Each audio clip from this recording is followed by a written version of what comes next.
Hello and welcome to NJ Biz Conversations. I'm your host, Jeff Kanij. My guest today is Joris Veldhoven. He is the CEO of Atlantic Shore's Offshore Wind. Joris, welcome. Thank you, Jeff. Pleasure to be here. Thanks for having me. Thanks for joining me. I appreciate you taking the time. Now, I mean, you've been around for a while. You've been in this business for a long time, and you know that offshore wind, particularly in New Jersey, has been the subject of debate and speculation for a long time. State and federal governments have set some ambitious goals. The industry seemed to have a lot of momentum a couple of years ago until Ørsted pulled out. That seemed to create a lot of consternation about what the future of the industry was here in the state and even around the country. But Atlantic Shores is still here, and you've been here for some time. So I'm curious about your overall assessment of the industry's strength. Obviously, particularly here in New Jersey, because that's what we're talking about, but also elsewhere. I've seen and read comments that you've made in the past. You've been very bullish about the industry. I'm wondering if that's still the case. What do you think of the way things are going now?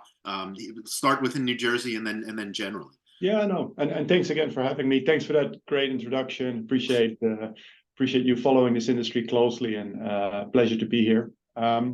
I think you're right. I am bullish about the future of this industry and happy to go into some of the aspects on why. Sure. But also, not going to lie, 2023 was, as you say already, it was a tough year for offshore wind across the world, in the States, and also here, of course, in New Jersey with mostly the news about Ørsted not going ahead with their first project, which we all thought would go ahead. So those are clearly setbacks. And I think there's a couple of factors that play a big role there. It's good to mention them briefly. Of course, we came out of a pandemic, and we had a war in Ukraine that was started by Russia, which led to a lot of the world wanting to decarbonize their supply, their industry a lot faster, mainly because of the dependency on Russia that they wanted to reduce. So particularly in Europe, you saw that many countries were just quickly decarbonizing are going to decarbonize their energy supply chains by deploying a lot more offshore wind. So a lot more work around the world, which led to quite some supply chain bottlenecks. Prices went up a lot. Then there was also just the raw material price increases. Inflation started to happen as you and I and everyone here in New Jersey started to realize as well that inflation was back after a decade and a half, I think, something like that. Right. And then, of course, linked to that, cost of capital went up a lot. So there were a lot of factors at play that plagued the offshore wind industry in New Jersey and elsewhere. And ultimately, that led to quite some setbacks, project becoming uneconomical. And unfortunately, that was the 2023 reality. Right. And maybe transitioning back to your question about why am I still bullish then, or why Yes. are you still bullish? I think what you saw as a response, let's take New Jersey as a good example, was really encouraging in terms of sticking to the energy master plan, 100% clean power by 2035. That's still the goal. That didn't change because of last year, setbacks of last year. What you saw states doing, New Jersey is a good example with the New Jersey BPU, is accelerating timelines to procure additional renewable power to sort of offset some of the projects that have started to fall away. And in fact, last month, the New Jersey BPU sort of started that process of that accelerated New Jersey offshore wind round 4. So you saw an active response by leaders in states saying, let's make sure that we don't let this opportunity to create so many new jobs in South Jersey, in the whole state. Let's combat climate change. Let's not all of that go to waste just because we hit a big bump in the road with some of the factors at play here. And that was good to see. That's encouraging. That is true leadership as well. And it happened in New Jersey, or is happening in New Jersey. It also happened in other places in the US and around the world. So you see that many leaders realize that the benefits of offshore wind, the benefits it can bring in terms of environmental benefits, but also the sort of jobs, the economical impact, that thesis is still intact. And that was good to see. That's encouraging to see. And that ultimately makes me positive that there is a good future for offshore wind in New Jersey. Which is good, of course. If you're okay. Well, Yeah, well, that's what I was interested in is just what you think about doing business here. For one thing, I mean, you mentioned the policy response or the response by policymakers to the setbacks last year. There's also been an influx in funding. I imagine that helps in terms of building up the infrastructure. Are there challenges here that you haven't that you think are sort of unique to this state or this region that you need to deal with? I think there's maybe a few things that come to mind. Overall, we are extremely encouraged by the sort of leadership response, as I was just sharing already. Mhm. But what you need to realize is that offshore wind is not per se new globally, but it's definitely new here on the east coast of the US, and New Right. Jersey is a good example. So after sort of decades of deindustrialization since the 60s and the 70s in sort of East Coast ports, for example. Now, for the first time, there's a serious influx of investments going into these ports because of this new industry.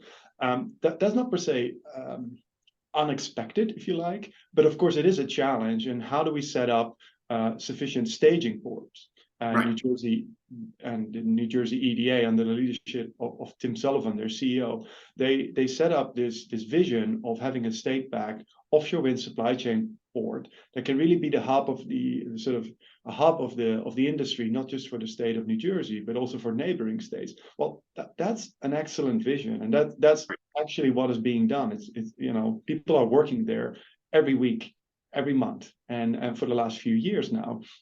So yeah, I mean, ultimately, those are kind of the types of investments that need to happen. And if you ask me, like, hey, is that unique? I think so, because it's sort of it's a trend. It's a different trend than a deindustrialization trend that we've seen over the last 4 or 5 decades on the East Coast, and those are some of the sort of unique challenges that need to be overcome, and they are getting overcome at the moment. Okay. Yeah. Okay. All right. Now, you mentioned the infrastructure for supply chain. Some of the skeptics, for example, that I hear are concerned about the infrastructure for transmission and storage. And it's not just for offshore wind; it's for solar, all sorts of other alternative energies where you need to be able to keep the electricity for when there's no wind or there's no sun or there's no where you can't generate it. Are you confident that the infrastructure will be available when you're ready to use it, or do you think that there needs to be a better policy response in that direction? I think there's two aspects to it. There's the transmission part, and ultimately there's the how do you store energy for a few minutes, Right. a few hours, etc., etc. I think those are two different things to an Okay. extent, to a large extent. So transmission is a big topic in this industry. There isn't enough transmission capacity in the US. PJM is also no exception. So there needs to be more investment going into transmission. And I'm very encouraged also by the IRA and other sort of federal initiatives that help the regional transmission companies to sort of set up and invest more in transmission. That ultimately also needs to happen for offshore wind. New Jersey is doing some great stuff there, cutting edge with the sort of state agreement approach, which is it's a collaboration between really the state and the regional transmission company PJM to sort of set up additional transmission infrastructure for renewables. So help is on the way, but it's definitely one of the big challenges. And then ultimately, over time, when you deploy more and more and more renewables, but now we're talking 15 years down the line, 20 years down the line, I think reliability of the systems needs to be looked at, of course, and that's where storage can play a role. That's where batteries can play a role. Other forms of longer term storage. For these first offshore wind projects, the first sets of offshore wind projects in New Jersey, that isn't an immediate problem. Renewable penetration percentages in PJM at the moment are not yet at that level where you need to be worried about the first offshore wind projects. But of course, over time, this needs to be looked at. Okay. All right. So that's interesting. So by the time your projects come online, you'll be able to actually folks in New Jersey will actually be able to use the power that you're generating. For our first project, Atlantic Shores Project 1, our interconnection study requests were filed in 2018. Okay. So the interconnection of our power has been worked and has been studied and now has been codified into an agreement for over 5 years. We are good, and the first projects should be good as well. Okay. But it's definitely a larger topic that needs to be looked at, of course. Okay. Right now, as I mentioned, that concern came from skeptics, from people who are not opposed to alternative energy and offshore wind, and in fact support it and want to see it develop. They're just worried about whether the infrastructure exists. There is, however, some opposition to it. I'm sure you're aware of it. Some of it's good faith, some of it's bad faith. Let's start with some of the good faith concerns from people along the shore about aesthetic and environmental concerns. What would you say to those folks who are worried about, protecting the tourism industry in New Jersey, which is a massive part of the economy? Yeah. So I mean, there's a couple of ways. At the end of the day, we have a role to play in explaining not just the benefits of offshore wind, and there's several of them: environmental, economical development, you name it, but also address head on some of the sort of lingering concerns that are there. Sure. And what I'm encouraged about, Jeff, is that what you now see, and New York is a good example, because some of the first US offshore wind farms are starting to come online. Okay. And some of the time, some of these turbines will be visible from the shore. And what you see is that there's absolutely no impact on tourism figures. In fact, for many places where offshore wind turbines could be reached, you see tourism levels go up because people want to go on boats. You have charter boats, you have tourist boats actually going out there to fish, to see the turbines, you name it. Okay. And that's consistent with what you see globally. There's absolutely never in the world, I want to say never in the world, which is a big statement, but never you have seen any impact on tourism globally anywhere with offshore wind. And that will be the case for New Jersey as well. So it's of course our job and to properly explain what science has told us about the impact on tourism and what you see in other places around the world. The good thing now is that I don't have to quote any European examples anymore. We can actually talk about New York examples, Massachusetts examples, and soon hopefully also New Jersey examples that actually confirm that there's no impact on tourism whatsoever. Okay, well, you may be right that folks can actually go and see what they look like or don't look like, as it were, and sort of help that may help overcome that. I'm guessing so. Yeah. Okay. Now then there is the other side of it, and there's a political opposition, and that comes from folks who are just ideologically opposed to renewable energy because they're devoted to fossil fuels. Now, there's nothing you can really do about that. I'm just curious if you're concerned about shifting political winds, maybe at some point, sort of throwing another wrench into development around here. Mm-hmm. Yeah. I mean, who knows? Of course, I don't have a crystal ball to know exactly what could happen. And the bottom line here is that what I've learned over the last 5 years working in Atlantic Shores and leading Atlantic Shores is that everyone likes good paying, family sustaining jobs, right? So offshore wind is being developed in a very responsible manner. We have, tens and tens of studies done, environmental studies done, various permit levels at the federal level, at the local level, at the state level, you name it. So as long as we can show and keep showing that we're developing these projects in a very responsible manner, and at the same time, take Atlantic Shores Project 1, our first project, create over 18,000 jobs. I mean, there's hardly anyone in politics or outside of politics that doesn't like well-paying family sustaining. One would think. One would think. So as long as we can keep showing that, and that's up to us also to a large extent now to actually show the benefits and not just have statistics, not just have numbers, but actually be able to point to new factories being set up or additional expansions of existing factories being set up for the supply chain. And that's really the opportunity here, Jeff, that we can showcase, that we can point to, that we can visit those facilities in the whole state of New Jersey, but particularly also in South Jersey. That will lead to people starting to believe like this industry is real, these jobs are real, like there is no impact on tourism whatsoever, like this is not something we should fight. And Okay. I am convinced that over time, that sort of common sense view on offshore wind will start to prevail. Okay. So tell me about the projects then. What's the status? You mentioned that the BPU had started to move things along a little bit. What are you seeing now? What should folks expect over the next like a year or so in terms of what they're likely to see or not see going on offshore or onshore? What can you tell us about the status of your projects? Yeah, definitely. Can talk a bit about that. So Atlantic Shores is developing lease areas. Total size is approximately 400 square miles. That makes us sort of third largest offshore wind developer on the East Coast, and hence Okay. also in the country.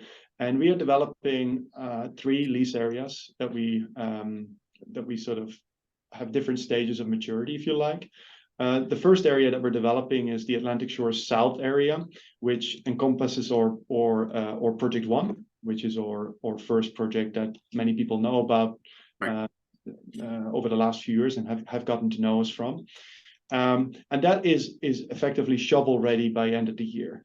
Okay. We have a very clear goal of receiving all of our federal permits and the majority of our state and local permits by the end of the year, which makes it in potential the first New Jersey offshore wind project that is ready for full investment and ready to go on with the sort of onshore and offshore construction phases. Then we have the Atlantic Shores North lease area, which continues to make progress on federal permits. And very recently, we achieved a step in the federal permitting process, which is called the Notice of Intent, which is the BOEM, the federal regulator, actually announcing that we are ready to, that they are ready to sort of start to assess us for federal permits, which will take some time to be ready. But that was an excellent milestone that we reached earlier this month in March. And then we have our third lease area, which is the Bight lease area, which is in the New Jersey, New York Bight area, which is a bit further out. It's lots of positive movement at the moment. It's part of a novel federal permitting approach called a programmatic approach, in which it is being permitted together with many other offshore wind leases at the same time. And we keep sort of progressing all those lease areas to be ready to compete for offshore wind solicitations, to be ready to compete in markets surrounding these lease areas. Okay. All right. Now, you mentioned supply chain difficulties and inflation and things. Those are headwinds that companies across the spectrum have to deal with. And as I've been talking to folks over the years, hiring is a huge concern. Getting the kinds of skilled workers, I'm sure that you need some very highly skilled workers, regulations, things like that. Are you concerned about those kinds of headwinds sort of retarding that progress that you're talking about?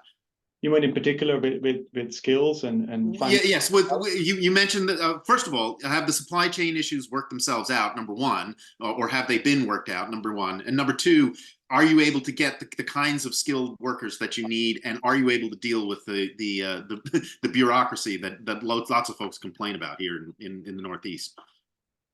So great questions, both of them. So with regards to supply chain, of course, not all the kinks in the supply chain have been worked out. Okay. But what we have worked out is a sort of a sense of a new normal in which there is just a lot more demand for the offshore wind supply chain globally, and also here in the US with projects now starting to move forward. So I think we've came to terms with the new sort of normal in which, frankly, a lot of our suppliers, they elect to work for us. It's not us selecting them to work for us, if you like. So the market dynamics have just shifted quite a bit, and it's for the time being, I think there's a new equilibrium that has sort of settled, and we can work with that. We know a lot of these supply chain partners, and they've been working with us for years.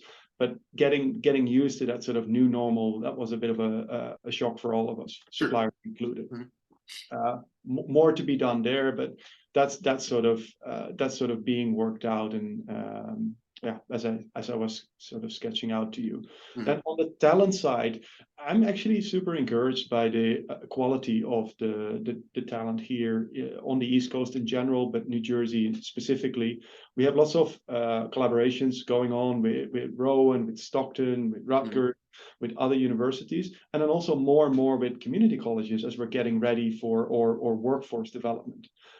Lots of people point out, aren't you worried, like, where's the workforce going to come from? But I think people have to realize it would be very strange for that workforce to sort of be there, sort of sitting on their hands for years, waiting for offshore wind to come along. That certainly was never going to be the case.